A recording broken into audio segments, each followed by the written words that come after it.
કે ભાઈ આ મારા ગુરુ, આ મારા ભગવાન, એમાં સંપૂર્ણ શ્રદ્ધા રાખો અને એને અંતરના નાદથી તમે શ્રદ્ધાથી જો એને બોલાવો તો એને આવવું જ પડે. નરસિંહ મહેતાએ 52 વખત ભગવાનને બોલાવ્યા છે. કેટલી વખત? 52 વખત. નાનામાં નાનું કામ હોય ને તો બસ અબ સોંપ દિયા ઇસ જીવન કા સબ ભાર તુમારે હાથો મેં. પણ આપણે આ કરી શકતા નથી. અંતરનાદની વાત કરું છું. સાદ પાડવો અને નાદ આ બેયમાં ફરક છે બાપુ.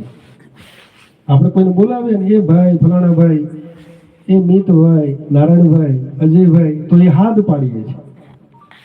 આપણે ઘરે આપણે ઢોર પાળ્યું હોય, ભેંસ પાળી હોય, ગાય હોય, પાળેલું આપણું કૂતરું હોય, બિલાડી હોય, એને તમે થોડો સમય ભેગા રાખો અને એને સાદ પાડો અને એ જો આવતું હોય તો પરમાત્મા ન આવે એવું બને?